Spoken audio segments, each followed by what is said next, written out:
Olá pessoal, meu nome é Anderson Vieira, esse é mais um vídeo aqui do canal. E sabe aquele artista que a gente vê vendendo milhões de cópias no mundo todo, no topo das paradas, e por conta disso a gente imagina que ele tá nadando em dinheiro? Alguns realmente estão, mas outros infelizmente não têm a sorte de colher os lucros pelo seu próprio trabalho devido a cláusulas contratuais, seja com empresários, gravadoras ou alguma outra empresa que esteja envolvida no meio do rolê. A gente bem sabe que nesse mundo da música o que não falta são artistas se queixando de contratos abusivos. Quem não tem empatia até fala, se não queria, pra que assinou o contrato. Mas hoje a gente vai passar aqui por alguns dos piores acordos feitos no mundo da música e tentar entender como eles de fato aconteceram. Montando essa pauta, eu tinha separado 30 casos que eram assim, gritantes. Mas como alguns deles já haviam sido abordados por aqui em vídeos específicos dos artistas, como Da Jojo, Sky Ferreira, Fifth Harmony, Rouge, vou deixando ele pelos cards aqui ao longo do vídeo. Para não repetir eles novamente por aqui, hoje eu separei outros casos que, se a gente for olhar, foram até mais complicados que esses. Afinal, vocês conseguem imaginar como não deve ser a frustração de vender mais de 10 milhões de álbuns, lotar turnês pelo mundo todo, milhões de singles e só receber como pagamento 10 mil dólares? É difícil de acreditar, mas um fã que desembolsa rios de dinheiro para conhecer o ídolo dele em um meet and greet, às vezes ele pode estar melhor de vida do que o próprio artista. Então, começando logo com um caso que envolve não um, mas um monte de gente, alguns que eu acredito que vários de vocês possam ser fãs, a franquia American Idol. De acordo com documentos que já foram expostos na mídia, para participar do programa, todos os candidatos precisavam assinar um contrato com a Nine Teen Entertainment, uma das produtoras do programa, onde nesse contrato ficava oficializado que eles tinham 100% de controle de publicidade, turnês e merchandising. Os lançamentos musicais, tipo álbuns, singles, eram feitos à parte com a gravadora que o candidato viesse assinar, mas basicamente a Nine Teen Entertainment dizia onde o pessoal iria fazer shows, o artista nem era consultado, para quais marcas ele iria fazer publicidade, etc, etc. Pode até não parecer o pior cenário, mas nisso, do nada uma cantora poderia estar fazendo uma campanha para uma marca de lingeries, mesmo contra a vontade dela. Se você fosse vegano e fechasse um contrato com uma rede de fast food, você ia lá ter que estar comendo hambúrgueres, entre vários outros casos. Kelly Clarkson passou por esse contrato, Karen DeWood, Jordan Sparks, David Cook e basicamente todo mundo que passou pelo American Idol, pelo menos até a época em que ele passava na Fox. Se eu não me engano, desde que ele teve uma pausa e voltou ao ar na ABC, algumas coisas foram revistas, porém eu não tenho certeza, não tenho como colocar minha mão no fogo, porque pode ser que até hoje seja a mesma coisa ainda por lá. Óbvio que se um artista se tornasse muito popular, a própria empresa não ia fazer nada de muito exorbitante que pudesse manchar a imagem dele, como nesses exemplos que eu citei, mas ainda assim nem tudo eram flores. Parte dessa polêmica envolvendo os contratos do American Idol foi divulgada em 2014, quando o cantor Philip Phillips entrou na justiça para rescindir o contrato dele com a Nine Teen. Entre outras situações, Philip alegou que ele era obrigado a fazer shows para marcas afiliadas ao programa sem ganhar nada, o que poderia variar de apresentações pontuais até pequenas turnês em formatos de festival que alguma marca patrocinadora do programa quisesse organizar. A empresa em si não perdia nada, pois ela já havia ganho um cheque bem gordo do patrocinador que financiou o programa, mas o artista em si acabava saindo de mãos abanando, pois ele era só uma peça em algo maior que já estava tudo traçado. Nesse caso do Philip, eles não estavam nem contratando o artista Philip Phillips, mas o vencedor do American Idol. É claro que quanto maior o artista se tornasse, mais chances de renegociar um contrato mais justo ele teria. Kelly Clarkson ficou 12 anos com eles, a Karen DeWood mais de uma década, elas provavelmente não ficaram esse tempo todo cumprindo as mesmas cláusulas que elas assinaram quando ainda eram anônimas. Como as duas fizeram muito sucesso logo de cara, deve ter rolado aí uns ajustes, pois pelo menos disso eu nunca vi elas reclamando. Mas o fato é que para a maioria dos outros participantes do programa, pouco importava se eles estavam satisfeitos ou não. Pro American Idol e pra Nine Teen Entertainment, todo ano ia ter uma nova temporada, novos nomes iriam surgir, e com isso a roda ia continuar girando para eles. Uma das girl bands de maior sucesso da história, com mais de 60 milhões de cópias vendidas mundialmente, as meninas do TLC passaram por maus bocados. Donas de super hits como Waterfalls, No Scrubs e I'm Pretty, o trio lançou seu álbum de estreia em 1992, mas o grande boom mundial veio mesmo em 1994 com o lançamento do disco Crazy Sexy Cool, que em poucos meses ultrapassou a marca de 10 milhões de cópias. Após o lançamento do primeiro álbum, que também já havia ido muito bem, vendeu mais de 2 milhões de cópias, elas conseguiram um novo contrato. No primeiro, cada uma ganhou um valor fixo de cerca de 500 mil a $1 milhão.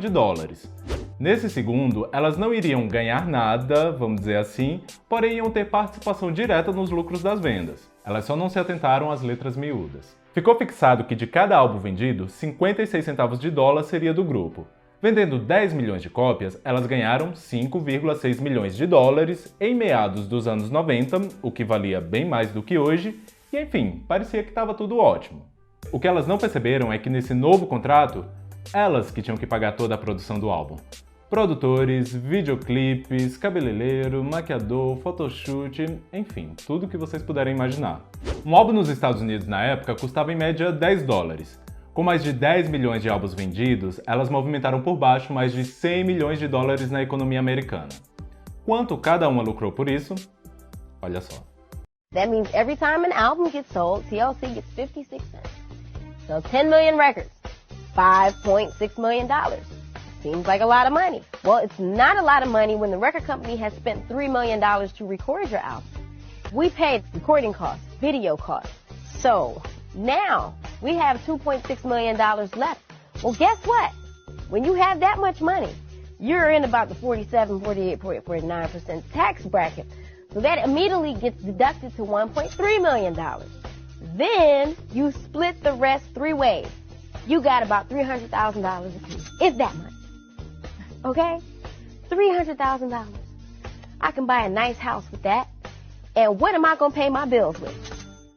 O TLC, além de hitmakers, elas eram também muito respeitadas pela crítica e em 1996 elas tiveram 6 indicações e ganharam 2 Grammys por conta desse álbum. Elas estavam felizes pela conquista, mas dava pra perceber no semblante delas que elas não estavam em um bom momento. E aliás, nem precisava perceber tanto assim, porque elas mesmas soltaram o verbo na coletiva de imprensa.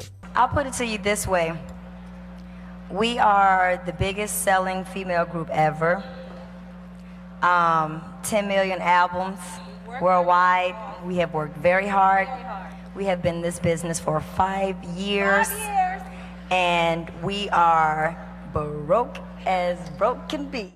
Só a nível de comparação, em 2013, quando a banda ainda tinha ali os 5 membros, One Direction liderou a lista dos britânicos mais ricos abaixo de 30 anos no Reino Unido com a fortuna de quase 60 milhões de libras, o que dá aí quase 80 milhões de dólares a ser dividido entre os 5 na época. Simon Cowell não é lá flor que se cheire, mas pelo menos caloteiro ele não parece ser. Um caso similar com esse do TLC rolou com uma das maiores divas do R&B, Toni Braxton, que no auge do seu sucesso precisou declarar falência. Tudo começou ali no início dos anos 90, quando a Toni assinou com a Arista Records um pequeno contrato onde ela gravaria as demos que seriam enviadas para os grandes artistas da gravadora. Eis que uma delas ficou tão boa que eles resolveram lançar como single e logo em seguida deram carta verde para que um álbum completo fosse lançado também. O álbum de estreia dela vendeu mais de 10 milhões de cópias, o segundo mais de 15 milhões, hits como Breathe Again e Unbreak My Heart dominaram as paradas pelo mundo todo, houve ali um tratamento de artista por parte da gravadora com ela, mas no dia que ela sentou para receber o primeiro grande pagamento, vamos dizer que ele não era tão grande assim.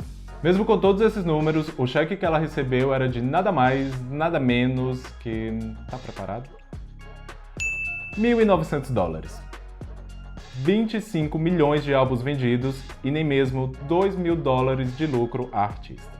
Como isso aconteceu? Sabe aquele contrato que ela assinou lá no início dos anos 90 para ser apenas uma cantora de demos? Pois bem, as músicas foram sendo lançadas, os álbuns vendendo como água e esse contrato nunca foi renovado. Na época foi o bafo e por conta da clara má-fé que houve da gravadora, o advogado dela conseguiu renegociar o acordo e a Toni recebeu posteriormente um outro cheque, dessa vez de 20 milhões de dólares. Não foi de imediato, contas foram se acumulando, ela precisou usar uma boa parte para poder quitar todas, e uma outra parte, anos depois, ela usou para financiar a própria residência dela em Las Vegas. Os contratos de Vegas na época também não são os mesmos de hoje, e nesse caso, ela que financiou a própria residência. Mas tudo certo, shows lotados, tanto que depois de 1 ano ela renovou para mais uma temporada, dessa vez de 3 anos, e daí veio o que acabou rendendo a sua segunda falência. Apenas 1 mês após renovar todos os contratos, a Toni Braxton sofreu um ataque cardíaco, logo depois ela foi diagnosticada com lúpus, e tudo isso fez ela precisar cancelar todos os shows para priorizar a saúde dela. Obviamente que ela fez o certo, mas os boletos ficaram lá para ser pagos e eles não eram baratos. Na época, a Toni até considerou posar para Playboy para ajudar ali com as dívidas, mas ela acabou desistindo por conta da família dela. Do começo da década para cá, ela foi se reestabilizando financeiramente. O sucesso de antes já não é o mesmo, mas ela ainda é muito respeitada. Os reality shows da família Braxton também ajudou bastante, além dos shows que ela ainda faz até hoje. Eu acho que é de conhecimento de todo mundo que, independente de qual seja o artista, a gravadora sempre vai ter uma parcela de influência na liberdade criativa do trabalho dele. Em alguns casos mais, em outros é um pouco mais moderado, porém sempre vai ter, nem que seja na simples escolha das músicas de trabalho de um álbum. Outros casos, no entanto, vão um pouco além e beiram o boicote. E eu falo assim que beiram, pois é claro que nenhuma gravadora um dia na vida dela assumiu tal posição, mas em algumas situações é até difícil achar uma outra definição. Nesse âmbito, um dos casos mais famosos é o de 2001, quando Michael Jackson lançou o álbum Invincible, o seu 10º e último álbum de estúdio, que basicamente foi lançado em outubro e teve toda a divulgação encerrada antes mesmo do Natal. No ano seguinte, o Michael acusou a Sony Music e a indústria em geral de conspirar contra os próprios artistas, principalmente se eles forem artistas negros. Abre aspas. Eles roubam, trapaceiam e fazem o que podem, principalmente se você for um artista negro. Mesmo sendo um dos maiores vendedores de todos os tempos, ao longo de sua carreira o Michael passou por contratos bem turbulentos, e um dos piores foi justamente o seu primeiro. Apesar da Motown ser hoje em dia essa coisa lendária, responsável por revelar algumas das maiores vozes da música mundial, quase ninguém que passou por lá saiu com o bolso cheio. O próprio Jackson's 5 mesmo, apesar dos incontáveis sucessos no início da carreira deles, o grupo só tinha direito a 2,5% de tudo que eles vendiam, e isso porque eram os Jackson's 5. Imagina aí o resto. E só pra constar, era 2,5% para ser dividido entre os 5 e ainda tinha o pai ali no meio que, né? Mas só pra gente fechar esse ponto do Invincible e esse lance do boicote, alguns podem ficar na dúvida de como a gravadora poderia sabotar algo que ela mesma investiu e que, pior, poderia faturar ainda muito mais caso fosse ainda mais bem sucedido. E assim, cada caso é um caso. Mas nesse do Michael, muito se especulou que a ideia da gravadora era enfraquecer a imagem dele e conseguir maior parte nos direitos das músicas dos Beatles que o Michael dividia com a Sony. A Sony obviamente nunca que seria louca de confirmar algo assim. Em um comunicado, na verdade, eles até falaram que se sentiam ofendidos com tais acusações, mas falem aí se vocês acham se faz sentido ou não. Só lembrando que um álbum do Michael Jackson nunca foi barato para se produzir para ter uma divulgação encerrada em menos de 2 meses após o lançamento. Às vezes a gente se pergunta de onde nascem as rixas entre fanbases. Vocês podem notar que todo fandom muito grande tem aí alguma treta com algum outro, e em um documentário aqui do YouTube mesmo, chamado O Golpe da Boy Band, a gente acaba descobrindo que às vezes elas acabam surgindo pelos próprios responsáveis dos artistas. No início dos anos 90, o empresário Lou Pearlman percebeu que Idol's Teen era uma mina de ouro e investiu bastante dinheiro para que 2 grupos acontecessem, sendo eles os Backstreet Boys e o NSYNC. Apesar dos meninos de cada grupo já se conhecerem previamente, no caso só o Lance Bass do NSYNC que apareceu depois, faltavam os recursos para bancar o lançamento de um álbum, singles, videoclipes e tudo que envolve aí o lançamento de um artista. Lou Pearlman se tornou o empresário dos 2 grupos, colocou eles em todo lugar, foi responsável por basicamente abrir as portas que permitiu que eles se tornassem alguns dos maiores ídolos da música pop, mas o que nem os integrantes do Backstreet Boys ou NSYNC sabiam é que tudo aquilo viria com um preço bem salgado. Depois de vender milhões de álbuns, turnês mundiais, tudo isso à custa de muito trabalho, pois uma das assessoras deles participa desse documentário e falou que por 2 anos seguidos eles trabalhavam 18 horas por dia, sem direito à folga, e daí que no dia do pagamento veio o baque. Assim como no caso da CLC, tudo o que eles achavam que era o Lou que estava proporcionando, era na verdade eles mesmos quem estavam pagando. As roupas que eles usavam, os aviões para se locomover, as produções das turnês, etc, etc. Óbvio que eles não eram tão inocentes a ponto de achar que o cara não ia querer ganhar nada, né? Mas depois de cada banda ultrapassar a casa dos 10 milhões de álbuns vendidos, eles já iam estar bem satisfeitos se pelo menos $1 milhão fosse destinado ao grupo para ser dividido entre os 5. Eles falam que iam estar bem satisfeitos se pelo menos $200 mil fosse pago. Eis que no dia do primeiro pagamento, o que eles realmente receberam foi isso. The check was $10,000. Foi um grande mal-estar entre todo mundo e rolou aí também uma clara má-fé pelo simples fato de nunca ter sido dito aos integrantes de cada grupo que até o refrigerante que eles bebessem, eles mesmos que iam ter que pagar. Como as tentativas de negociação foram todas negadas, os dois grupos foram para a justiça tentar romper os contratos e principalmente continuar tendo o direito de uso da marca, pois assim como o Rouge aqui no Brasil, eles também não tinham o direito de se apresentar como NSYNC ou Backstreet Boys fora do acordo, e dadas as circunstâncias, os dois grupos tiveram resultados favoráveis, mas de formas diferentes. O NSYNC conseguiu mais de boas, rompeu o contrato, conseguiu o direito de uso da marca e podiam seguir em frente sem nenhuma preocupação a partir do segundo álbum. Já o Backstreet Boys não conseguiu se livrar do Lu tão facilmente, eles conseguiram por ordem judicial um novo acordo, eles iam receber o integral referente aos lucros da banda, porém, incluindo o Lu como um sexto membro. Basicamente, tudo que fosse repassado aos integrantes da banda precisaria ser dividido em 6 ao invés de 5. Por exemplo, se o Backstreet Boys recebesse um pagamento de 12 milhões de dólares, cada integrante iria receber 2 milhões, assim como o Lu também iria receber a mesma quantia. Provavelmente não foi o melhor acordo, mas pelo menos já era melhor que o antigo, né? Enquanto eu montava essa pauta, eu percebi que tais práticas sempre foram muito comuns em todos os mercados, não há exclusividade só de um ou de outro. Então, caso vocês tenham curiosidade, falem aí nos comentários se vocês gostariam de uma outra parte só com casos nacionais ou só com casos de K-pop, porque nesses dois também é o que não falta. Mas bom, um outro caso muito famoso, visto que ele também falou publicamente sobre isso, foi o do Prince com a Warner. Após renovar um contrato com a gravadora em 1992 no valor de 100 milhões de dólares, dinheiro não era exatamente o problema, mas as limitações artísticas que ele passou a ter. O Prince queria lançar mais coisas a hora que ele quisesse, da forma que ele quisesse, e assim como Taylor Swift, ele acabou passando nesse contrato sem perceber, eu acho, o direito de todos os masters dos álbuns dele para a gravadora e agora ele estava querendo de volta. Tudo bem que a Taylor não foi exatamente assim enganada, mas induzida ao erro por assinar um contrato tão novo.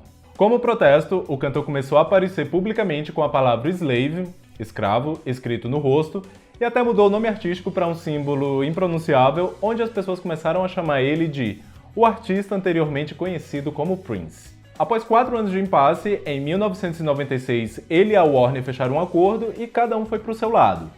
E uma curiosidade é que de todos dessa lista, o Prince foi o único que, após ficar livre, acabou voltando a trabalhar com as mesmas pessoas. Em 2014, quase 20 anos depois da rescisão, com um novo acordo, Prince voltou à Warner, só que dessa vez ele teria direito a todo o catálogo que ele lançou pela gravadora entre 1978 a meados dos anos 90 e, claro, investimento para lançar novos materiais. Durante a montagem dessa pauta, a expressão pior contrato da indústria musical havia sido citada em todos os casos que eu falei até agora. Mas e vocês? Conseguem escolher no fim das contas qual foi o pior de todos? Se vocês lembrarem de mais algum, falem aí nos comentários que quem sabe a gente não faz uma parte 2. Eu mesmo já tenho aqui uma listinha separada que rende pelo menos mais uns 3 vídeos desses. Bom pessoal, espero que vocês tenham gostado desse vídeo. Se sim, deixa o like, se inscreve aí no canal se ainda não é inscrito, compartilha aí com o pessoal, aquele esqueminha. Beleza? Por hoje é isso e vamos nessa!